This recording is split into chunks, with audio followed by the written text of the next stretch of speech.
ఎంతో టేస్టీగా ఉండే అనపకాయ పప్పు రెడీ.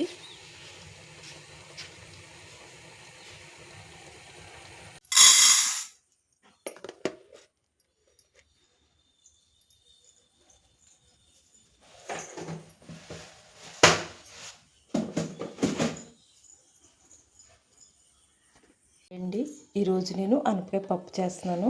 ముందుగా పప్పు తీసుకున్నాం కదా, అది కడిగేసి నానబెట్టుకున్నాను. ఇప్పుడు ఆనపకాయ, ఒక టమాటా, 4 పచ్చిమిర్చి తీసుకున్నాను. వీటిని చిన్న చిన్న ముక్కలుగా కట్ చేసి పక్కన పెట్టుకుందాం.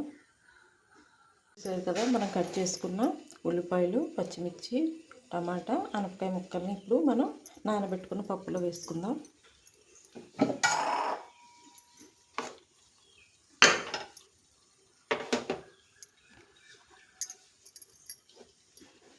ఇవన్నీ ఇప్పుడు ఇందులో వేస్తున్నాను.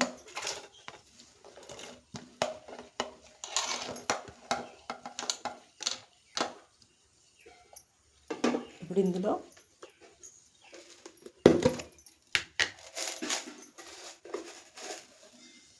కొంచెం ఉప్పు,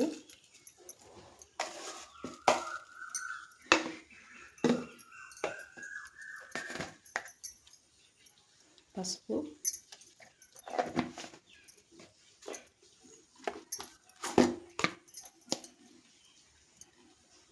కొంచెం కారం వేస్తున్నాను.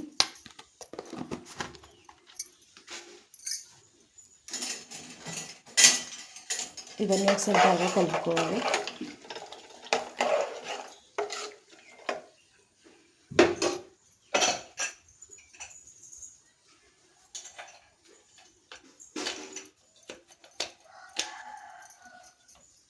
ఇప్పుడు కుక్కర్ మూత పెడుతున్నాను.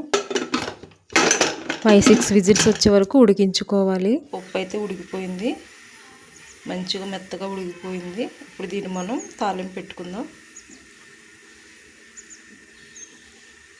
స్టవ్ వెలిగించుకొని ఒక గిన్నె పెట్టుకొని కొంచెం ఆయిల్ వేసుకోవాలి. దాంట్లో ఎండుమిర్చి, వెల్లుల్లిపాయలు, ఆవాలు, కరివేపాకు వేసి బాగా వేసుకోవాలి.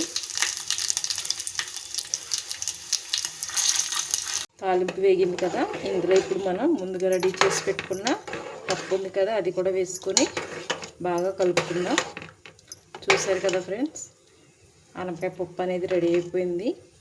నా వీడియో మీకు నచ్చినట్లయితే చిన్న లైక్ చేయండి. ఇలాంటి మరిన్ని రెసిపీస్ కోసం నా ఛానల్ని సబ్స్క్రైబ్ చేయండి. Thank you for watching.